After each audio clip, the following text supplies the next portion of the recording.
سیرت النبی صلی اللہ علیہ وآلہ وسلم حصہ نمبر 22۔ بسم اللہ الرحمن الرحیم۔ السلام علیکم۔ دستور حیات کے معزز ناظرین کو اس ویڈیو میں خوش آمدید کہتے ہیں۔ ناظرین، سیرت النبی صلی اللہ علیہ وآلہ وسلم کی اس سیریز میں واقعہ رجی اور بئر معونہ کے واقعات اور حجۃ الوداع کے واقعے کو پیش کیا جا رہا ہے۔ امید کرتے ہیں کہ یہ ویڈیو آپ کو ضرور پسند آئے گی۔ تو چلتے ہیں ویڈیو کی جانب۔ قبیلہ ازل اور قبیلہ کارا کا ایک گروہ حضرت صلی اللہ علیہ وآلہ وسلم کی خدمت میں حاضر ہوا۔ ان لوگوں نے کہا، اے اللہ کے رسول، ہمارے علاقے میں دین سکھانے کے لیے اپنے کچھ صحابہ کو بھیج دیجئے۔ رسول اللہ صلی اللہ علیہ وآلہ وسلم نے اپنے 6 صحابہ کو ان کے ساتھ بھیج دیا۔ ان کے نام یہ ہیں: مرثد بن ابو مرثد غنوی، خالد بن بکیر لیشی، عاصم بن ثابت بن ابو الفلاح، خبیب بن عدی، زید بن دشنا اور عبداللہ بن طارق رضی اللہ تعالی عنہم۔ حضور اکرم صلی اللہ علیہ وآلہ وسلم نے مرثد بن ابو مرثد کو ان پر امیر مقرر فرمایا۔ وہ ان لوگوں کے ساتھ روانہ ہو گئے۔ آخر یہ لوگ رجی کے مقام پر پہنچے۔ رجی حجاز کے ایک ضلع میں واقع تھا۔ یہاں پہنچ کر قبیلہ ازل اور کارا کے لوگوں نے قبیلہ حزیل کو آواز دی۔ قبیلہ حزیل کے لوگ فوراً آ گئے، گویا سازش پہلے ہی تیار کر لی گئی تھی۔ یہ لوگ انہیں سازش کے تحت لائے تھے۔ قبیلہ حزیل کے لوگوں کی تعداد 100 کے قریب تھی۔ ان لوگوں نے ان صحابہ کو گھیر لیا۔ انہوں نے بھی تلواریں سونت لیں۔ اس طرح جنگ شروع ہو گئی۔ اس جنگ کے نتیجے میں حضرت مرثد، خالد بن بکیر، حضرت عاصم اور عبداللہ بن طارق رضی اللہ تعالی عنہم شہید ہو گئے۔ زید بن دشنا اور خبیب بن عدی رضی اللہ تعالی عنہما گرفتار ہو گئے۔ حضرت زید بن دشنا رضی اللہ تعالی عنہ نے غزوہ بدر میں امیہ بن خلف کو قتل کیا تھا۔ اس کے بیٹے صفوان نے اپنے باپ کے قتل کا بدلہ لینے کے لیے انہیں ان لوگوں سے خرید لیا اور قتل کروا دیا۔ رہ گئے خبیب بن عدی رضی اللہ تعالی عنہ۔ انہیں مکے سے باہر تنعیم کے مقام پر لایا گیا تاکہ انہیں پھانسی پر لٹکا دیں۔ اس وقت حضرت خبیب بن عدی رضی اللہ تعالی عنہ نے ان سے فرمایا، مناسب سمجھو تو قتل کرنے سے پہلے مجھے 2 رکعت نماز ادا کر لینے دو۔ انہوں نے اجازت دے دی۔ حضرت خبیب رضی اللہ تعالی عنہ نے 2 رکعت بہت اچھی طرح اطمینان اور سکون سے پڑھی۔ پھر ان لوگوں سے فرمایا، میرا جی چاہتا تھا یہ 2 رکعت زیادہ لمبی پڑھوں، لیکن تم لوگ خیال کرتے کہ میں موت کے خوف سے نماز لمبی کر رہا ہوں۔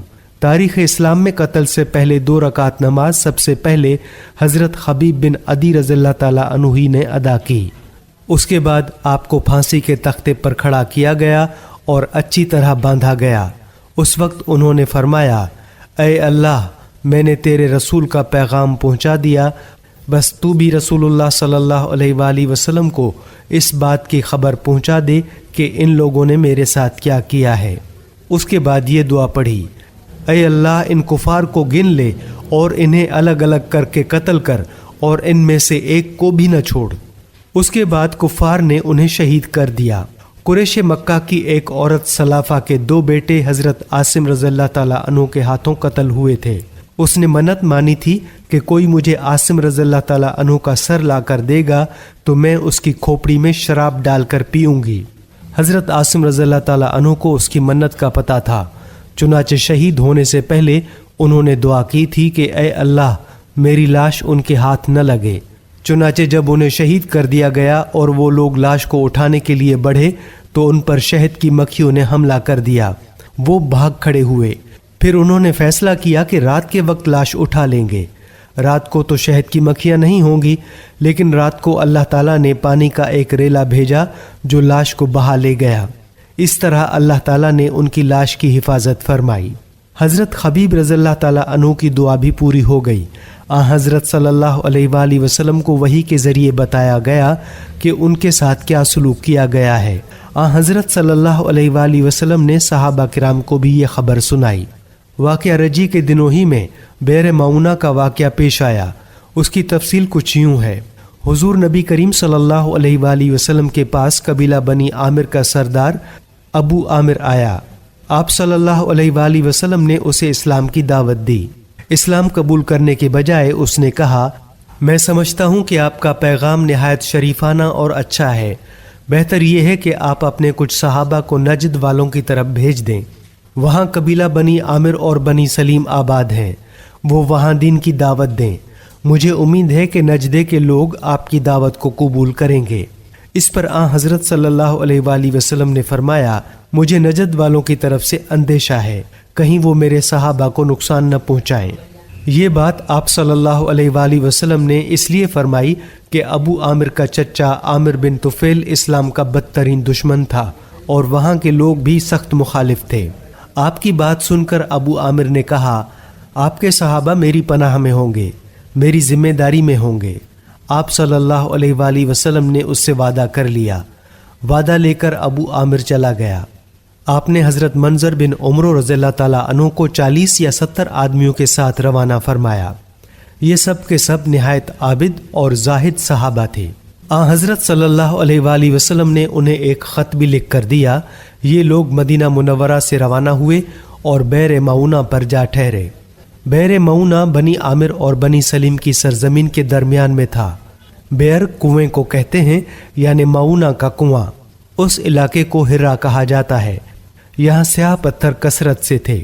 یہاں پہنچ کر ان حضرات نے حضرت حرام بن ملحان رضی اللہ تعالیٰ عنہ کو حضرت صلی اللہ علیہ وآلہ وسلم کا خط دیکھ کر عامر بن طفیل کی طرف بھیجا۔ حضرت حرام رضی اللہ تعالیٰ عنہ اس کے پاس پہنچے اور حضرت صلی اللہ علیہ وآلہ وسلم کا خط اسے دیا۔ اس نے خط پڑھنا بھی گوارا نہ کیا۔ ادھر حضرت حرام رضی اللہ تعالیٰ عنہ نے خط دیتے وقت ان سے کہا، اے لوگو، میں رسول اللہ صلی اللہ علیہ وآلہ وسلم کے قاصد کی حیثیت سے تمہارے پاس آیا ہوں، اس لیے اللہ اور اس کے رسول پر ایمان لے آؤ۔ ابھی وہ یہ الفاظ کہہ رہے تھے کہ عامر بن طفیل نے ایک شخص کو اشارہ کیا۔ وہ ان کے پیچھے آیا اور پہلو میں نیزہ دے مارا۔ نیزہ ان کے جسم کے آر پار ہو گیا۔ فوراً ہی ان کے منہ سے نکلا، اللہ اکبر، رب کعبہ کی قسم، میں کامیاب ہو گیا۔ انہیں شہید کرانے کے بعد عامر بن طفیل نے اپنے لوگوں سے کہا، اب اس کے باقی ساتھیوں کو بھی قتل کر دو۔ انہوں نے ایسا کرنے سے انکار کر دیا، کیونکہ انہیں یہ بات معلوم تھی کہ یہ آنے والے حضرات ابو عامر کی پناہ میں ہیں۔ ان کی طرف سے انکار سن کر عامر بن طفیل نے بنی سلیم کو پکارا۔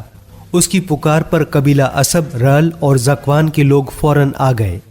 یہ سب لوگ مسلمانوں کی طرف بڑھے اور انہیں گھیر لیا۔ مسلمانوں نے جب یہ صورتحال دیکھی تو فوراً تلواریں سونت لیں۔ جنگ شروع ہو گئی۔ آخر لڑتے لڑتے یہ صحابہ کرام شہید ہو گئے۔ ان میں صرف کعب بن زید رضی اللہ تعالیٰ عنہ زندہ بچ گئے۔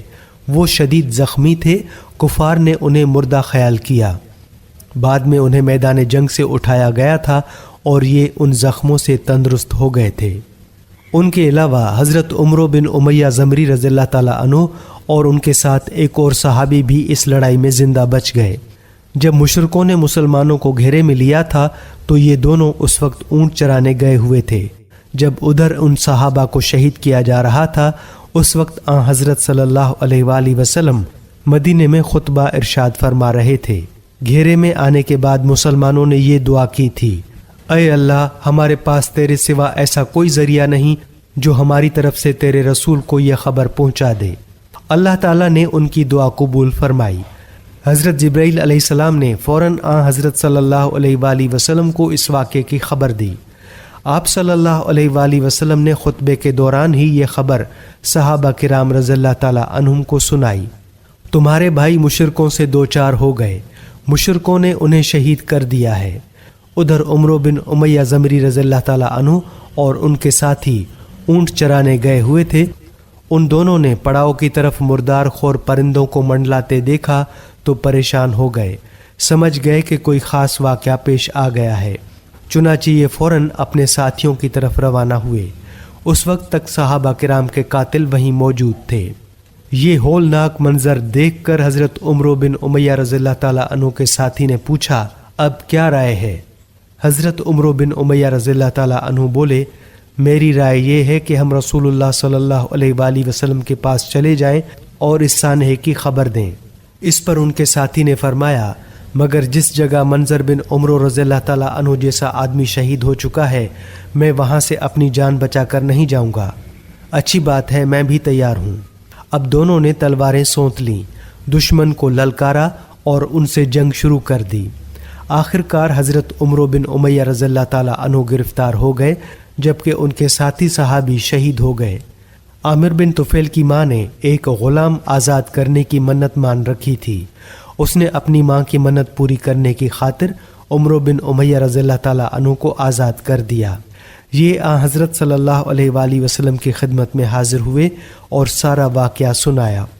آپ صلی اللہ علیہ وآلہ وسلم کو بہت رنج ہوا، سارے صحابہ غمگین ہو گئے۔ اس کے بعد حضرت صلی اللہ علیہ وآلہ وسلم نے عامر بن طفیل کے لیے بد دعا کی۔ اس بد دعا کے نتیجے میں وہ طاعون کے مرض میں مبتلا ہو کر ہلاک ہو گیا۔ بئر معونہ کی لڑائی کی ایک خاص بات یہ ہے کہ ان شہید ہونے والے صحابہ میں حضرت عامر بن فہیرہ رضی اللہ تعالیٰ عنہ بھی تھے۔ جب یہ شہید ہوئے تو اللہ تعالیٰ نے ان کی نیش کو اوپر اٹھا لیا۔ ان کی لاش پھر زمین پر اتار دی گئی۔ انہیں قتل ہونے والوں میں تلاش کیا گیا لیکن ان کی لاش نہ ملی۔ یہ بات سن کر حضرت صلی اللہ علیہ وآلہ وسلم نے فرمایا، عامر بن فہیرہ کی لاش کو فرشتوں نے دفن کیا ہے۔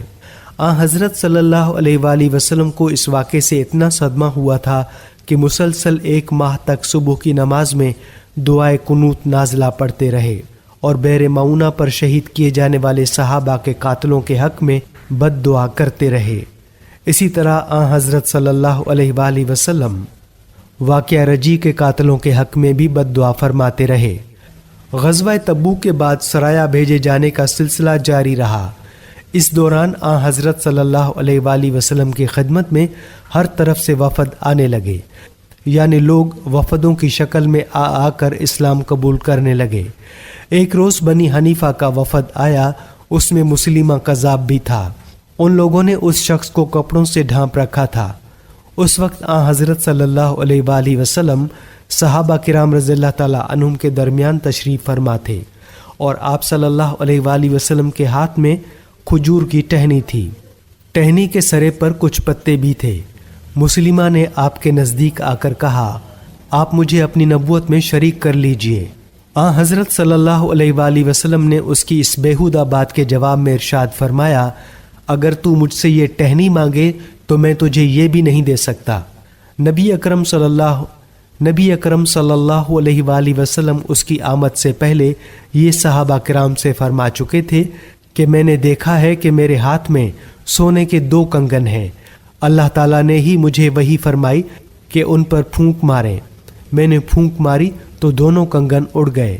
اس سے میں نے یہ تعبیر لی کہ 2 کذاب یعنی جھوٹے نبی ظاہر ہونے والے ہیں۔ یہ 2 جھوٹے طلیحہ اور مسلمہ تھے۔ طلیحہ تو یمن کے شہر صنعا کا رہنے والا تھا اور مسلمہ یمامہ کا۔ دونوں نے حضور صلی اللہ علیہ وآلہ وسلم کی زندگی مبارک ہی میں نبوت کا جھوٹا دعویٰ کر دیا تھا۔ اس وقت یہی مسلمہ آیا تھا۔ واپس اپنے لوگوں میں جا کر اس نے یہ بات اڑا دی کہ محمد صلی اللہ علیہ وآلہ وسلم نے مجھے اپنی نبوت میں حصے دار بنا لیا ہے۔ پھر یہ قرآن کریم کی آیات کی نقالی میں اوٹ پٹانگ قسم کے عربی جملے بولنے لگا اور لوگوں سے کہنے لگا کہ مجھ پر یہ وحی آئی ہے۔ اپنی الٹی سیدھی کرامات دکھانے لگا، فرضی معجزات دکھانے لگا۔ اس طرح لوگ اس کے گرد جمع ہونے لگے۔ اس روح سیاہ نے حضرت صلی اللہ علیہ وآلہ وسلم کو ایک خط بھی لکھا تھا۔ اس میں لکھا، مجھے آپ کی نبوت میں شریک کر لیا گیا ہے، ہم دونوں آدھے آدھے کے مالک ہیں، مگر قریش کے لوگ انصاف پسند نہیں ہیں۔ حضرت صلی اللہ علیہ وآلہ وسلم نے اس کے جواب میں یہ لکھوایا، بسم اللہ الرحمن الرحیم، یہ خط محمد صلی اللہ علیہ وآلہ وسلم کی طرف سے مسلمہ کذاب کے نام ہے۔ سلامتی ہو اس پر جس نے ہدایت اور سیدھے راستے کی پیروی کی۔ اما بعد، یہ روئے زمین اللہ کی ملک ہے، وہ اپنے بندوں میں جسے چاہے اس کا وارث بنا دے۔ در حقیقت بہتر انجام تو اللہ سے ڈرنے والوں کا ہی ہوتا ہے۔ آپ صلی اللہ علیہ وآلہ وسلم نے یہ خط 2 قاصدوں کے ذریعے بھیجا۔ اس نے خط پڑھ کر ان دونوں سے کہا، کیا تم بھی وہی بات کہتے ہو جو انہوں نے لکھا ہے؟ جواب میں دونوں قاصدوں نے فرمایا، ہاں ہم بھی یہی کہتے ہیں۔ اس پر اس نے کہا، اگر قاصدوں کو قتل کرنا دستور کے خلاف نہ ہوتا تو میں تمہاری گردنیں مار دیتا۔ اس جھوٹے کے خلاف حضرت ابو بکر صدیق رضی اللہ تعالیٰ عنہ کے دور میں جنگ لڑی گئی۔ اس جنگ کو جنگ یمامہ کہتے ہیں۔ اس میں مسلمہ کذاب حضرت وحشی بن حرب رضی اللہ تعالیٰ عنہ کے ہاتھوں مارا گیا تھا۔ حضرت وحشی رضی اللہ تعالیٰ عنہ وہ ہیں جن کے ہاتھوں غزوہ احد میں حضرت حمزہ رضی اللہ تعالیٰ عنہ شہید ہوئے تھے۔ بعد میں حضرت وحشی رضی اللہ تعالیٰ عنہ مسلمان ہو گئے تھے۔ حضور نبی اکرم صلی اللہ علیہ وآلہ وسلم نے دنیا کے بادشاہوں کے نام خطوط بھی لکھوائے اور ان خطوط میں ان بادشاہوں کو اسلام کی دعوت دی۔ روم کے بادشاہ ہرقل کو بھی خط لکھوایا۔ یہ خط حضرت وحیہ کلبی رضی اللہ تعالیٰ عنہ لے کر گئے۔ روم کے بادشاہ خود کو کیسر کہلواتے تھے۔ کیسر نے آپ صلی اللہ علیہ وآلہ وسلم کے خط کا احترام کیا، لیکن ایمان لانا اس کے مقدر میں نہیں تھا۔ اسی طرح حضور نبی اکرم صلی اللہ علیہ وآلہ وسلم نے ایران کے بادشاہ کسریٰ پرویز کے نام خط لکھوایا۔ یہ خط عبداللہ سہمی رضی اللہ تعالیٰ عنہ لے کر گئے۔ انہوں نے خط سننے سے پہلے ہی اسے چاک کرنے کا حکم دیا۔ اس کے حکم پر حضرت صلی اللہ علیہ وآلہ وسلم کا خط پھاڑ دیا گیا۔ اس نے اپنے دربار سے قاصد کو بھی نکال دیا۔ حضرت عبداللہ بن حذافہ سہمی رضی اللہ تعالیٰ عنہ اپنی سواری پر بیٹھے اور واپس روانہ ہوئے۔ مدینہ منورہ پہنچ کر انہوں نے ساری تفصیل سنا دی۔ یہ سن کر حضرت صلی اللہ علیہ وآلہ وسلم نے ارشاد فرمایا، کسریٰ کی حکومت ٹکڑے ٹکڑے ہو گئی۔ ادھر کسریٰ پرویز نے اپنے یمن کے حاکم کو لکھا، مجھے معلوم ہوا ہے کہ قریش کے ایک شخص نے نبوت کا دعویٰ کیا ہے، تم فوراً اسے گرفتار کر کے میرے پاس بھیج دو۔ یمن کے گورنر بازان نے 2 آدمی بھیج دیے۔ دونوں مدینہ پہنچ کر حضرت صلی اللہ علیہ وآلہ وسلم کی خدمت میں حاضر ہوئے۔ ان کی داڑھیاں منڈی ہوئیں اور مونچھیں بڑی ہوئی تھیں۔ حضرت صلی اللہ علیہ وآلہ وسلم نے ان کے حلیے کو دیکھ کر فرمایا، تمہارا برا ہو، یہ تم نے اپنے چہرے کیسے بنا رکھے ہیں؟ تمہیں ایسا حلیہ اختیار کرنے کا حکم کس نے دیا؟ جواب میں وہ بولے، ہمارے پروردگار کسریٰ نے۔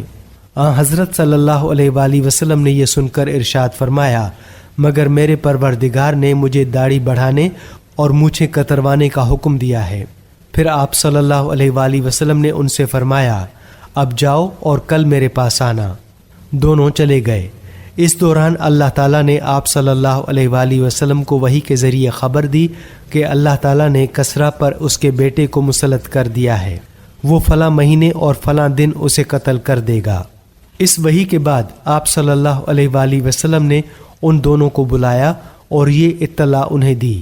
ساتھ ہی آپ صلی اللہ علیہ وآلہ وسلم نے بازان کے نام خط لکھوایا کہ اللہ تعالیٰ نے مجھ سے وعدہ فرمایا ہے کہ وہ کسریٰ کو فلاں مہینے اور فلاں دن قتل کر دے گا۔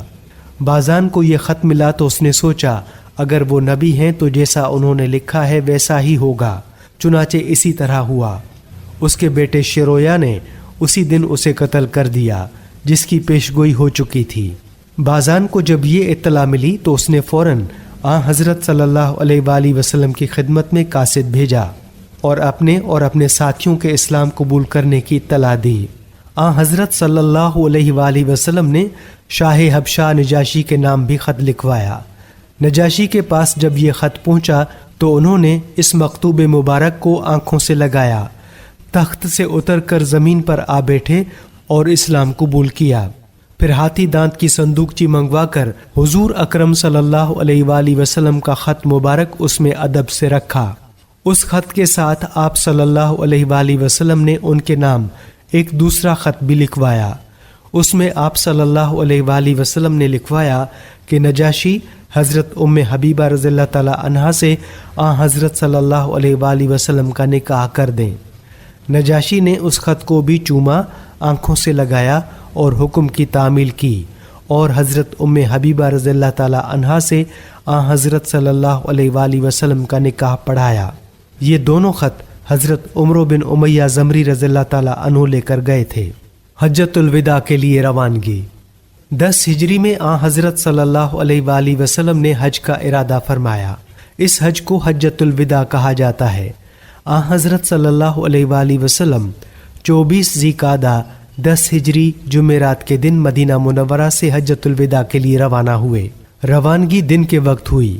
روانہ ہونے سے پہلے بالوں میں کنگھا کیا، سر مبارک میں تیل بھی لگایا، مدینہ منورہ میں ظہر کی نماز ادا فرمائی اور عصر کی نماز ذوالحلیفہ میں ادا فرمائی۔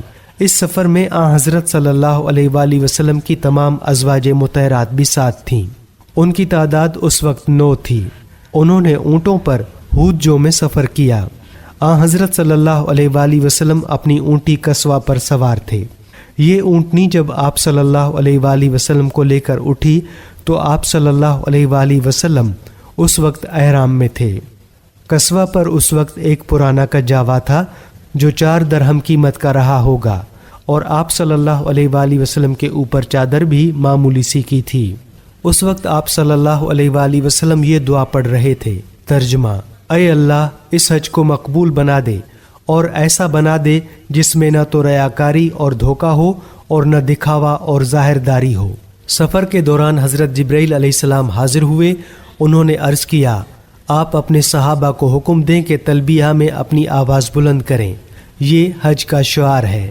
چنانچہ حضور اکرم صلی اللہ علیہ وآلہ وسلم نے صحابہ کو ایسا کرنے کا حکم فرمایا۔ انہوں نے بلند آواز میں تلبیہ شروع کر دیا۔ راستے میں حضرت صلی اللہ علیہ وآلہ وسلم نے ذی طوا کے مقام پر پڑاؤ ڈالا، رات وہیں قیام فرمایا۔ صبح کی نماز پڑھ کر وہاں سے روانہ ہوئے، یہاں تک کہ مکے کے سامنے پہنچ گئے اور وہیں قیام فرمایا۔ پھر دن میں چاشت کے وقت مکہ معظمہ میں داخل ہوئے، باب عبد مناف سے خانہ کعبہ میں داخل ہوئے۔ یہ دروازہ اب باب الاسلام کے نام سے مشہور ہے۔ بیت اللہ پر نظر پڑتے ہی آپ صلی اللہ علیہ وآلہ وسلم نے ان الفاظ میں دعا فرمائی۔ ترجمہ: اے اللہ، تو خود سلامتی والا ہے اور تیری ہی طرف سے سلامتی آتی ہے، بس اے ہمارے پروردگار، تو ہمیں سلامتی کے ساتھ زندہ رکھ اور اس گھر کی عزت اور دبدبے میں اضافہ ہی اضافہ فرما۔ پھر بیت اللہ کے گرد طواف کیا، 7 چکر لگائے۔ طواف کی ابتدا آپ صلی اللہ علیہ وآلہ وسلم نے حجر اسود سے کی۔ پہلے اس کے پاس گئے اور اس کو چھوا۔ اس وقت آپ صلی اللہ علیہ وآلہ وسلم کی آنکھوں میں آنسو آ گئے۔ طواف کے پہلے 3 چکروں میں رمل فرمایا، یعنی سینہ تان کر تیز رفتاری سے چکر لگائے۔ باقی 4 چکر معمول کی رفتار سے لگائے۔ طواف سے فارغ ہونے کے بعد حجر اسود کو بوسہ دیا، اپنے دونوں ہاتھ اس پر رکھے اور ان کو چہرہ مبارک پر پھیرا۔ طواف سے فارغ ہونے کے بعد حضرت صلی اللہ علیہ وآلہ وسلم نے مقام ابراہیم پر 2 رکعت نماز پڑھی، پھر آب زمزم نوش فرمایا۔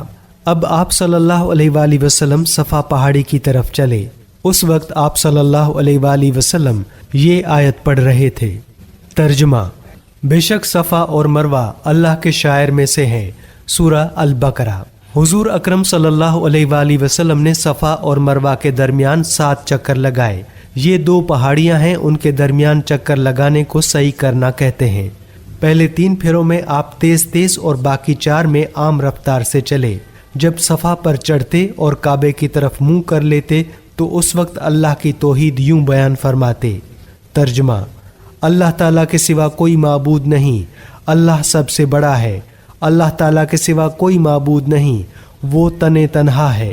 اس نے اپنا وعدہ پورا کر دیا، اپنے بندوں کی مدد کی اور اس نے تنہا متحدہ لشکروں کو شکست دی۔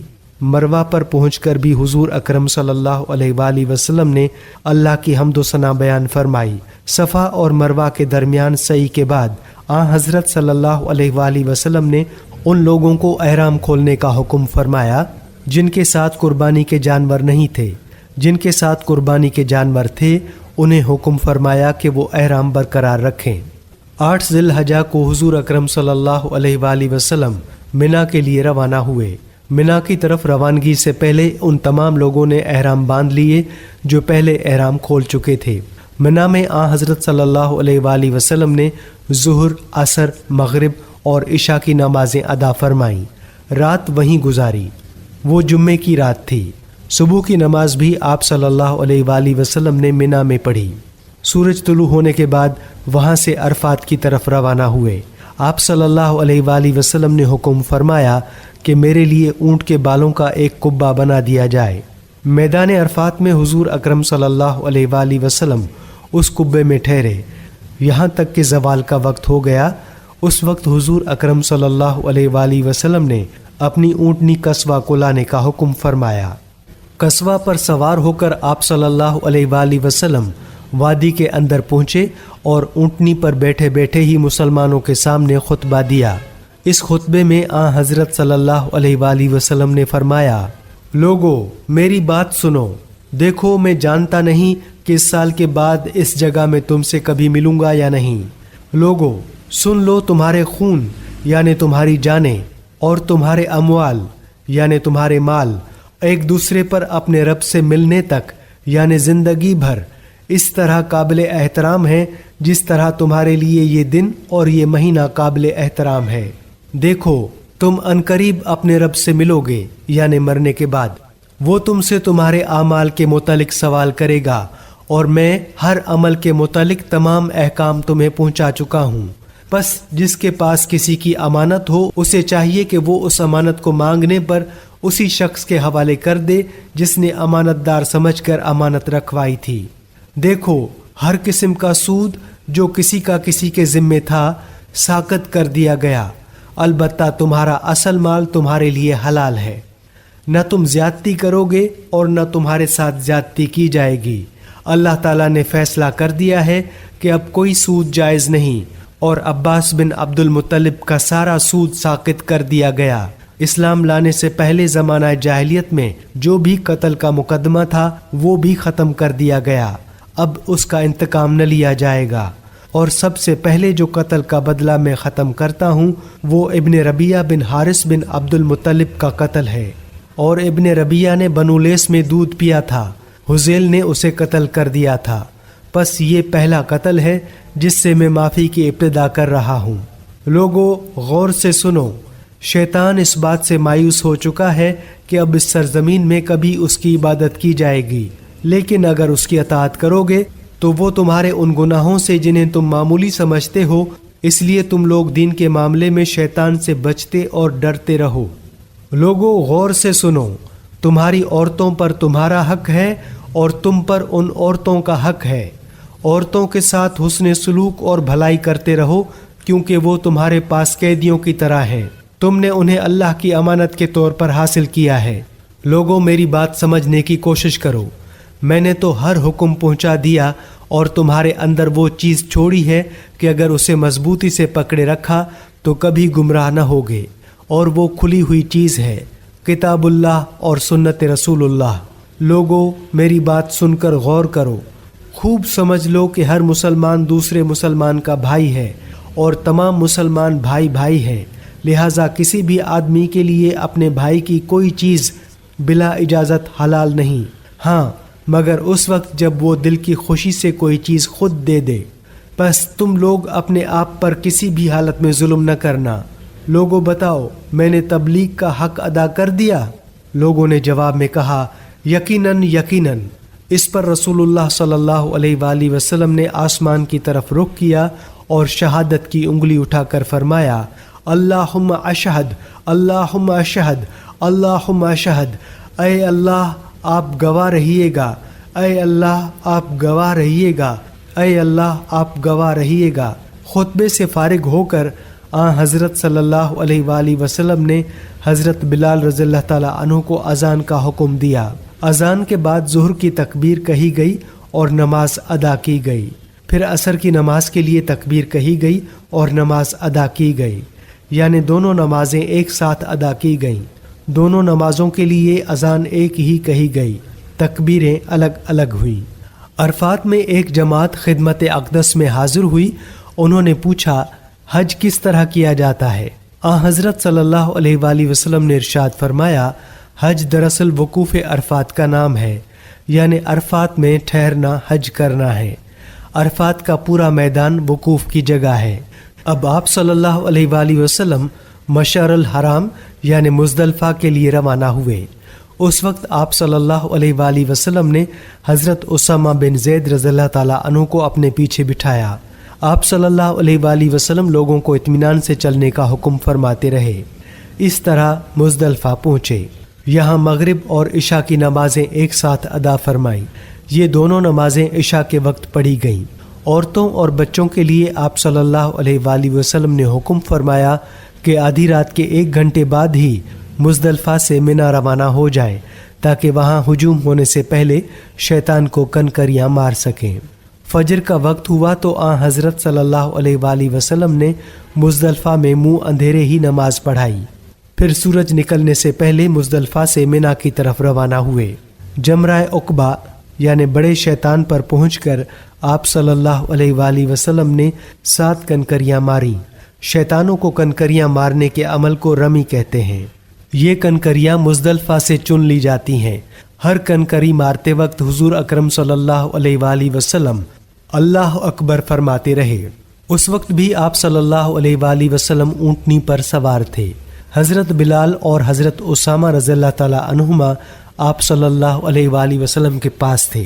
حضرت بلال رضی اللہ تعالی عنہ نے آپ صلی اللہ علیہ وآلہ وسلم کی اونٹنی کی لگام پکڑ رکھی تھی اور حضرت اسامہ رضی اللہ تعالی عنہ آپ صلی اللہ علیہ وآلہ وسلم کے اوپر کپڑے سے سایہ کیے ہوئے تھے۔ اس موقع پر بھی حضرت صلی اللہ علیہ وآلہ وسلم نے مسلمانوں کو خطبہ دیا۔ اس میں ایک دوسرے کے مال اور عزت کو حرام قرار دیا۔ آپ صلی اللہ علیہ وآلہ وسلم نے ذی الحجہ کی 10ویں تاریخ کو حرمت کا دن قرار دیا اور فرمایا، اے لوگو، تمہارا خون، تمہارا مال اور تمہاری عزت اور ناموس تمہارے درمیان ایک دوسرے پر اس طرح حرام ہے جس طرح یہ دن تمہارے لیے حرمت کا دن ہے، جس طرح اس شہر کی حرمت ہے اور جس طرح اس مہینے کی حرمت ہے۔ یہ الفاظ کئی بار فرمائے۔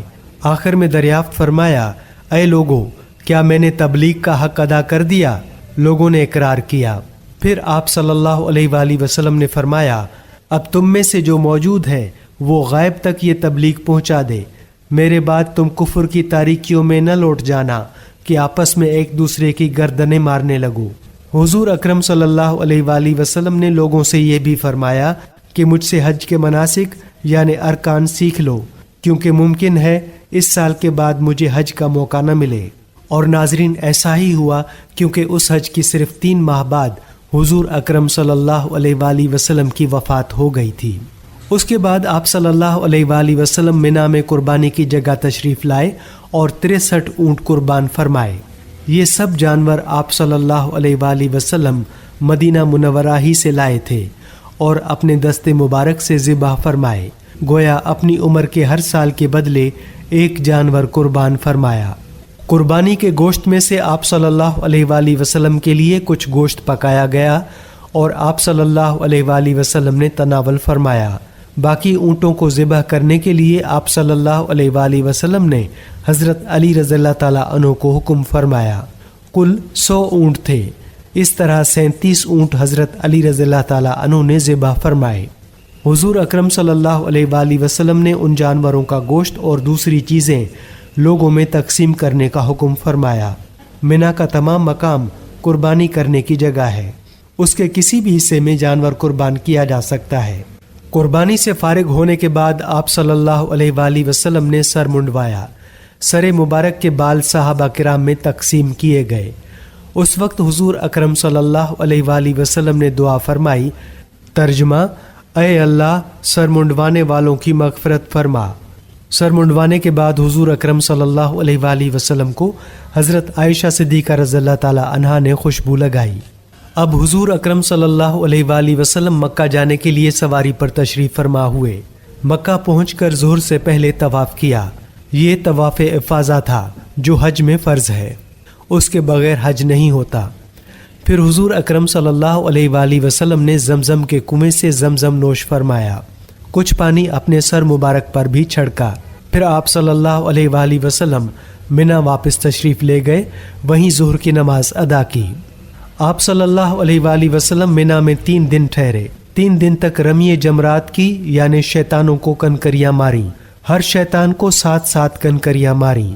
منا کے قیام کے بعد حضور اکرم صلی اللہ علیہ وآلہ وسلم مکہ تشریف لائے اور صحابہ کرام کو حکم فرمایا، لوگوں، اپنے وطن لوٹنے سے پہلے بیت اللہ کا طواف کر لو۔